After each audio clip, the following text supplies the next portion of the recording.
Olá, você que está conosco na nossa mentoria Bisurada, dando continuidade à nossa aula sobre intervenção do Estado na propriedade privada. Depois de nós termos visto as questões referentes às limitações administrativas e à requisição administrativa, eu quero falar com você sobre a ocupação temporária.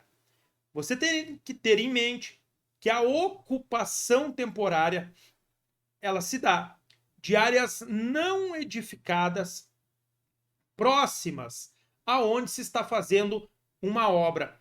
O poder público necessita alocar maquinário, o poder público necessita alocar alojamento de operários, o poder público necessita alocar materiais de construção, e aí ele encontra uma área não edificada próxima onde vai se realizar uma obra pública para colocar este material.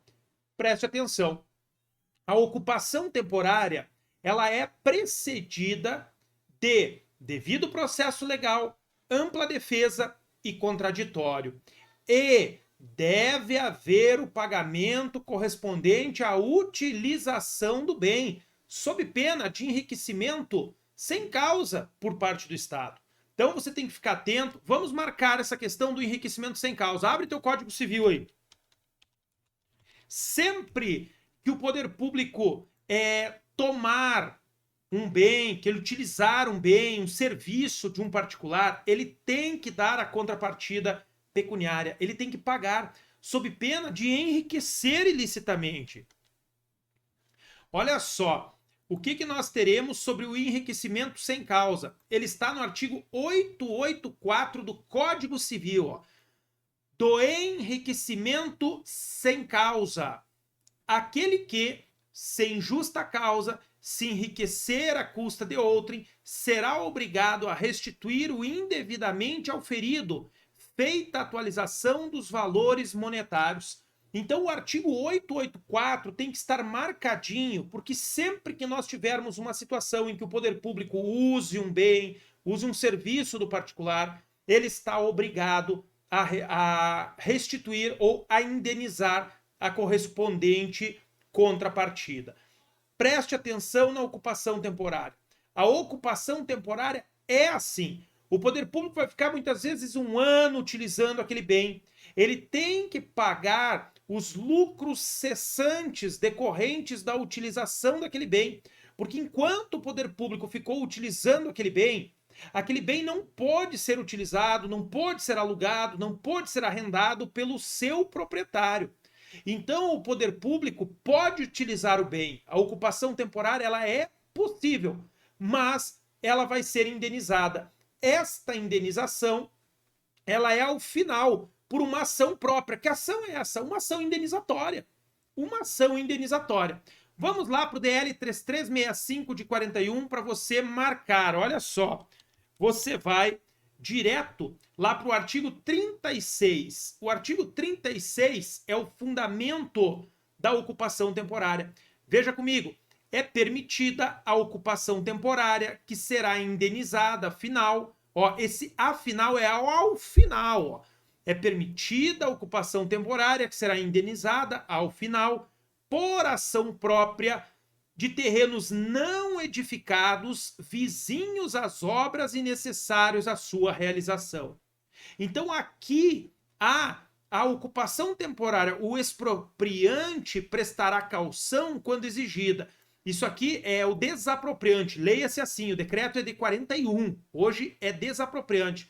Então pode haver a utilização temporária, né, a ocupação temporária, a indenização é o final, mas ela deve ser precedida do devido processo legal, da ampla defesa e do contraditório para o particular. Beleza? Gente, você também não pode confundir esta ocupação temporária com a requisição administrativa de bens imóveis. Olha só, qual a diferença da requisição administrativa de um bem imóvel para a ocupação temporária de um bem imóvel? Requisição administrativa se está diante de um iminente perigo público, enquanto a ocupação temporária simplesmente se está fazendo uma obra e se necessita alocar ali material, equipamentos, maquinários, etc. Deixa eu dar um exemplo de uma requisição administrativa real que aconteceu lá no estado do Rio Grande do Sul, em Santa Maria. Vocês lembram, é notório, fato, aconteceu aquela tragédia aquela vez com a Boate Kiss, né? Aquela Boate Kiss, a tragédia ocorreu na madrugada. Quando os bombeiros chegaram para prestar o atendimento, eles se depararam com um caos. Eles eram poucos militares de serviço naquela noite, se eu não me engano, eram 8 militares apenas de serviço na cidade, e se depararam com mais de 200 mortos naquela ocasião. E aí vocês imaginem aquela situação como aconteceu. O que eles fizeram? Em frente à boate tem um Carrefour com um estacionamento aberto, um estacionamento grande, uma área. Aquela área foi requisitada. Houve a requisição daquele bem imóvel que ficou ali aproximadamente um mês sem nenhum carro poder estacionar, porque foi montada uma verdadeira base de operações com forças policiais, com bombeiros, com médicos, no início equipe de evacuação aérea, equipe tudo dentro daquele estacionamento. Isso é uma requisição administrativa de um bem imóvel. Diferente de se estar construindo uma ponte, um prédio da prefeitura, e aí eu precisar um terreno ao lado para colocar equipamentos, maquinários. Aí é uma ocupação temporária. Beleza?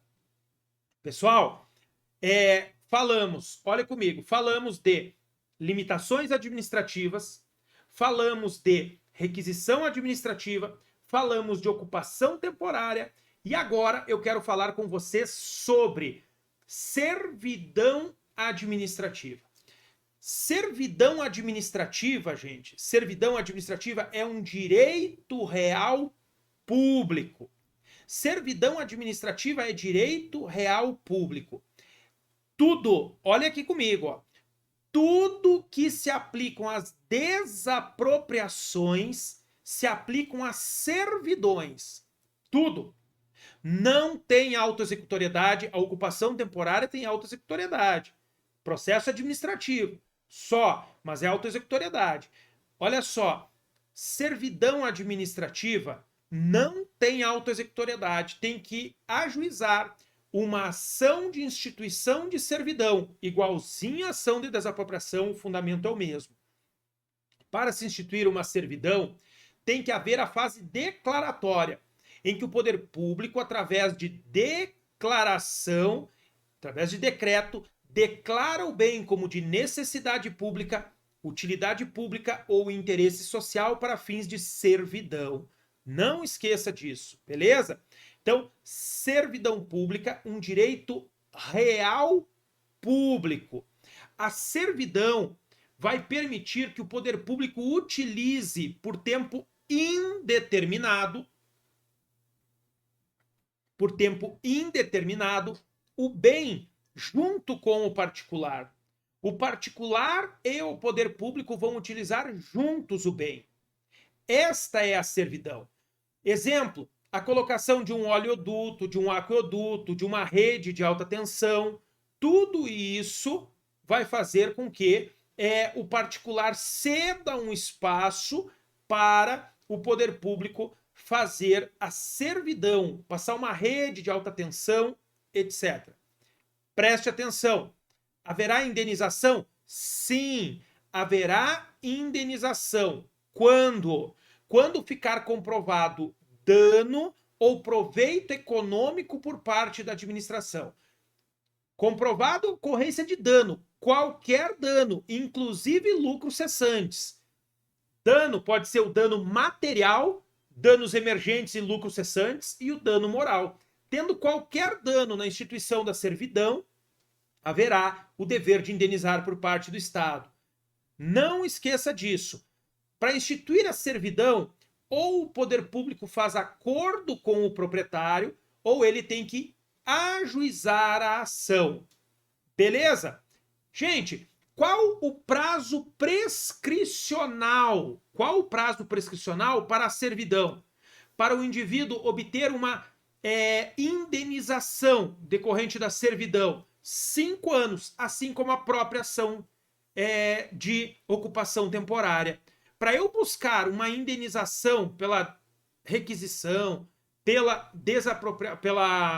servidão, pela ocupação temporária, pela requisição administrativa, 5 anos com base no artigo 10, parágrafo único do DL 3365 de 41, e você também vai colocar o artigo 1º lá do decreto 20.910, né, aquele lá da prescrição. Beleza? Marca aí o dispositivo da servidão, ele está no artigo 40. Veja na tela comigo, ó. O expropriante poderá constituir servidões mediante indenização na forma desta lei. Então aqui, olha só, o expropriante, que é o desapropriante, poderá constituir servidões, servidão administrativa, mediante indenização na forma desta lei. Então o fundamento legal da servidão administrativa é o artigo 40. E lembre disso, lembre do que eu estou falando para vocês, gente. Muito importante. Aqui, nesta matéria de intervenção do Estado na propriedade, eu quero muito que vocês abram o caderno de teses e o caderno de súmulas. Existem muitas súmulas lá, muitas súmulas. Eu quero que vocês marquem todas elas, tá?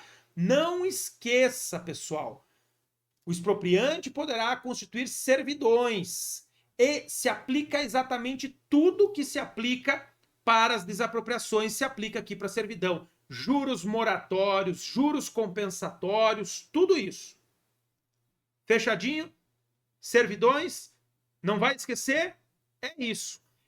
Bom, visto as limitações administrativas, visto requisição administrativa, ocupação temporária e servidão, nós vamos ver agora tombamento. Tombamento. O fundamento do tombamento está no artigo 16, parágrafo 1º. Vamos lá para ele. Olha só, artigo 216, parágrafo 1º da Constituição Federal. Vamos para o caput e depois descemos para o parágrafo. Olha comigo. Constitui patrimônio cultural brasileiro, Constituição Federal, artigo 216, constitui patrimônio cultural brasileiro os bens de natureza material e imaterial, tomados individualmente ou em conjunto, portadores de referência à identidade, à ação, à memória dos diferentes grupos formadores da sociedade brasileira, nos quais se inclui. E aí vem para cá. Aí virá o parágrafo 1º. O poder público, com a colaboração da comunidade, promoverá e protegerá o patrimônio cultural brasileiro por meio de inventários, registros, vigilância, tombamento e desapropriação. Passa aqui o traço simples, ó. É possível um tombamento. Tombamento não retira o direito de propriedade. Tombamento impõe o dever de conservação do bem. Já a desapropriação retira. Então, tombamento e desapropriação. E de outras formas de acautelamento e preservação. Aqui está a proteção ao patrimônio e o fundamento constitucional do tombamento. Aqui nesse parágrafo 1º, você vai colocar um vídeo.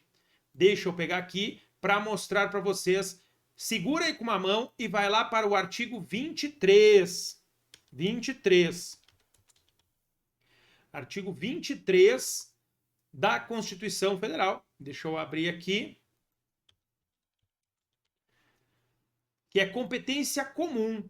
Olha só, pessoal, está na tela para vocês. É competência comum da União, dos estados, do Distrito Federal e dos municípios. Está aqui.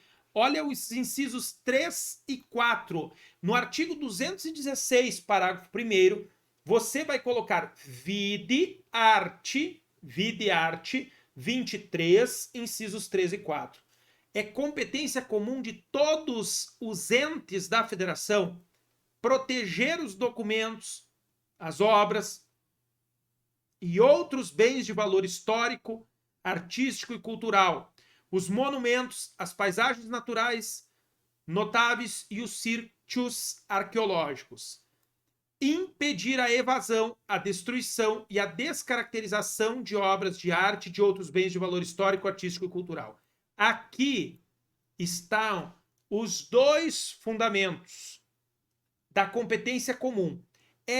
São esses dispositivos aqui que permitem que um estado e o município possam tombar um bem da União.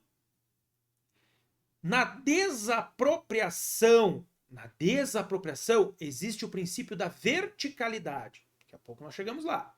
O que é o princípio da verticalidade? A União pode desapropriar um bem do Estado, do Distrito Federal e do município. O Estado pode desapropriar um bem do município, mas de baixo para cima, nem pensar. O município não pode desapropriar um bem do Estado. O município não pode desapropriar um bem da União.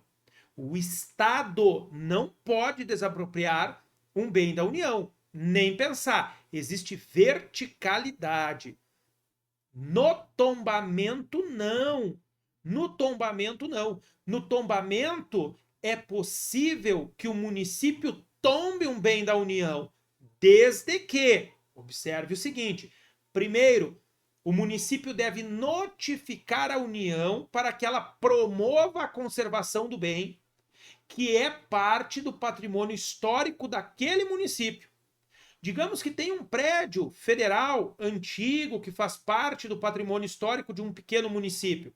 O município notifica, União, promova a adequada conservação do bem, promova a adequada conservação deste bem que faz parte do patrimônio histórico desta cidade.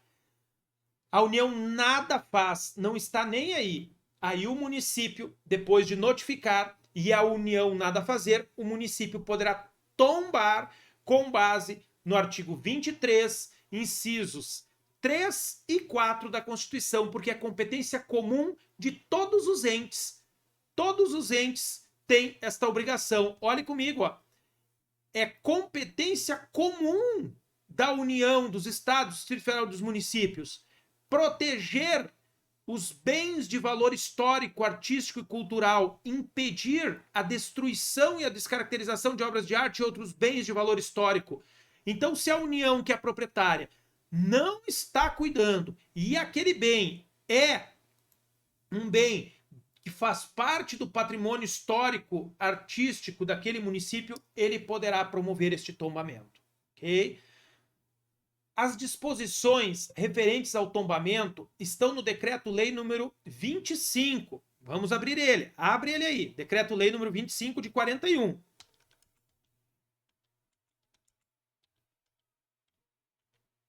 Deixa eu pegar ele aqui. De 37, melhor dizendo. É o Decreto-Lei 3365 de 41. E o Decreto-Lei número 25 é de 37. Aqui estão as disposições que nós temos aplicáveis hoje ao tombamento. Ó. Decreto-Lei número 25, de 30 de novembro de 1937. Organiza a proteção do patrimônio histórico e artístico nacional. Pessoal, deste decreto nós vamos ter algumas disposições que são de extrema relevância. Vou falar para vocês e nós já vamos marcar. Primeiro, o efeito extra-partes do tombamento. O que é o efeito extra-partes? Quem são partes do tombamento? São duas partes.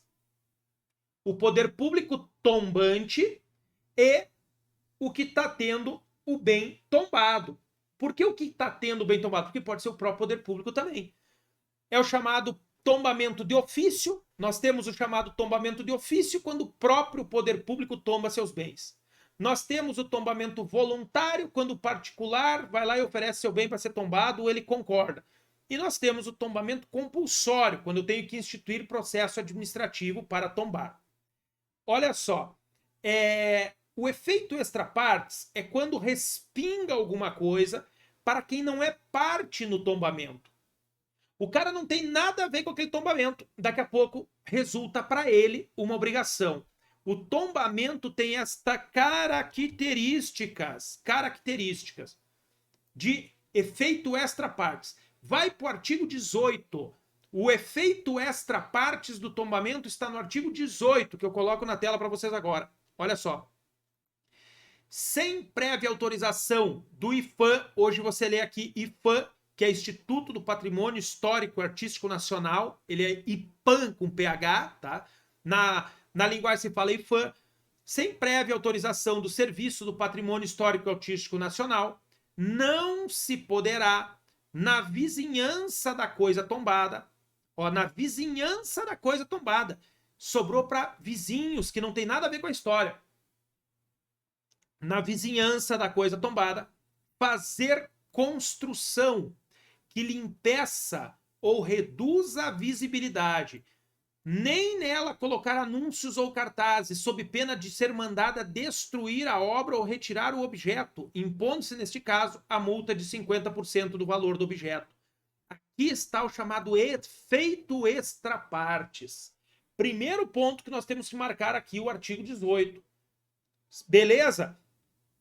Digamos que o município tombou a casinha da Maria, uma casa antiga que faz parte do patrimônio histórico e artístico nacional.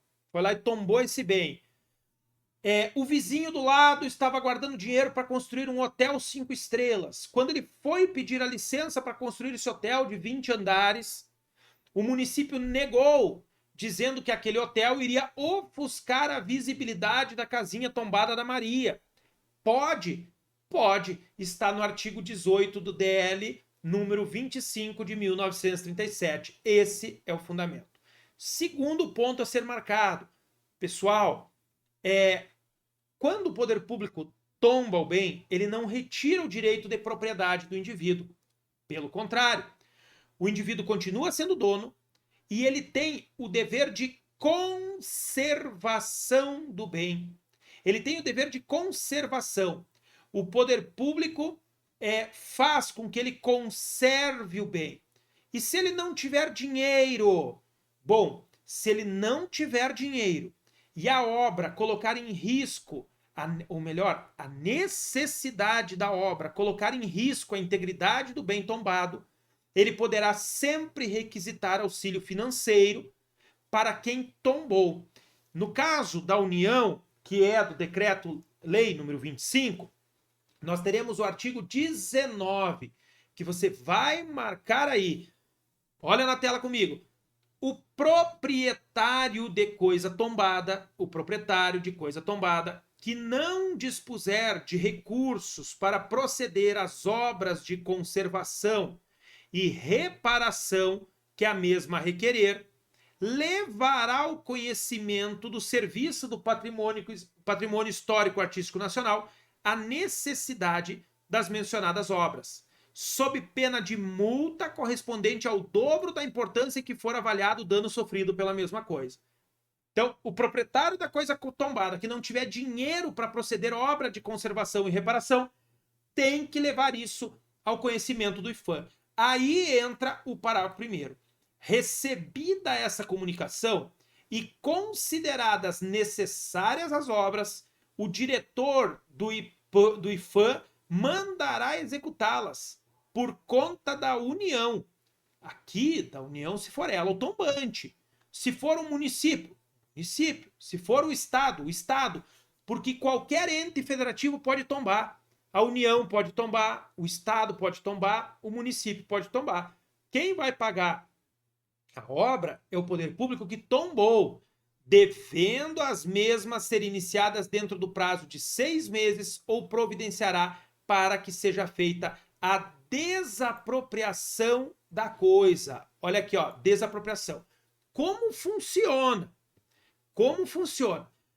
Primeiro, se for uma obra pequenininha, vai ser só a obra, realização da obra, beleza? Se for uma obra grande, a ponto de efetivamente ficar praticamente o custo do bem, o que o poder público vai fazer? O poder público vai desapropriar. Imagina assim, ó, a casa vale 100 mil e o poder público, para fazer o restauro, vai gastar 1 milhão. O que o poder público vai fazer? Desapropria o bem. Desapropria o bem, que ele passa para a propriedade dele, paga a indenização para o proprietário e passa ele a conservar o bem. Se perguntar se pode haver a desapropriação, pode, está dizendo aqui no próprio artigo 19, que pode reparar ou desapropriar o bem. Outro ponto importante desse decreto-lei número 025 é a impossibilidade de se retirar coisas tombadas do país. Olha só, aqui na Constituição, quando a Constituição diz impedir a evasão é levar e ir embora os bens tombados. É competência comum se fazer com que não haja essa evasão. Aí, pessoal, nós vamos ter lá no decreto número 25 isto. Para sair do exterior, um bem tombado, para ir para o exterior, tem que ter autorização expressa do IPHAN. Olha só.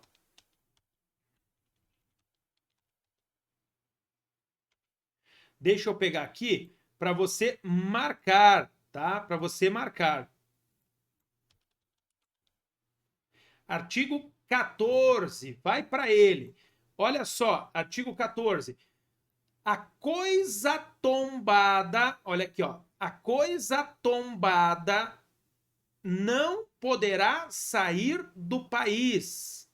A coisa tombada não poderá sair do país, senão por curto prazo, sem transferência de domínio, sem transferir a propriedade, e para fim de intercâmbio cultural, apenas para fins de intercâmbio cultural, a juízo do Conselho Consultivo do Serviço do Patrimônio Histórico e Artístico Nacional.